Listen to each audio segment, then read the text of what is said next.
A seizure is a sudden, uncontrolled electrical disturbance in the brain. It changes behavior, movements, feelings, and consciousness levels. In children, seizures often bring convulsions or twitching. These can affect the whole body or just a part, like an arm or leg. Another common type is the staring spell. The child seems to gaze into space for a few seconds.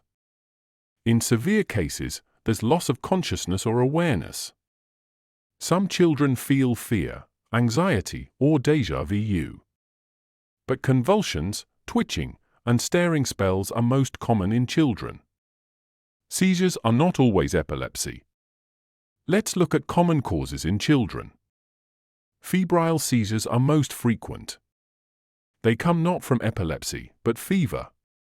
These affect young children, often up to 6 years old. High fever, maybe from colds, chicken pox, or ear infections, can provoke them. Why fever sparks seizures isn't fully understood. It might be due to the immature brain struggling with stress like high fever. Febrile seizures often involve convulsions, unconsciousness, and limb shaking or twitching. Safety is key.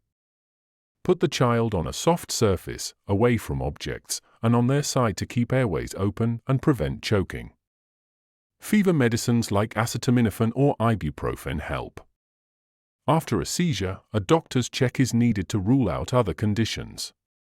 About 5% of children experience febrile seizures, especially over 102 degrees Fahrenheit, 39 degrees Celsius. They're more common at 1 to 2 years old. The outlook is good. They rarely cause serious damage or long-term issues. There's a slight increase in epilepsy risk, but it's still low. Epilepsy affects about 1% of children under 18. It's about recurrent, unprovoked seizures. Benign childhood epilepsy is a common form. Symptoms include facial twitching, lip smacking, drooling, and face or tongue numbness. It often happens at night or upon waking, without losing consciousness. Not all cases need treatment.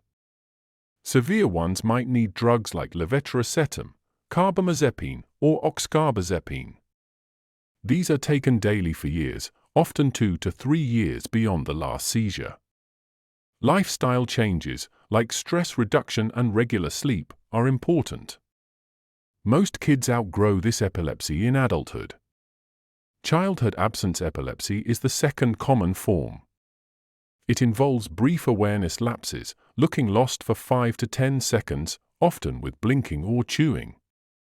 It happens several times a day, triggered by fatigue, stress, or hyperventilation.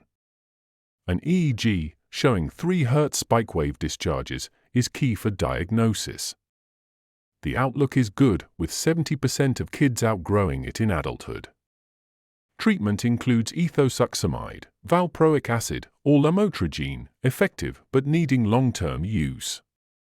The ketogenic diet, high in fat and low in carbohydrates, is an option when medications aren't enough.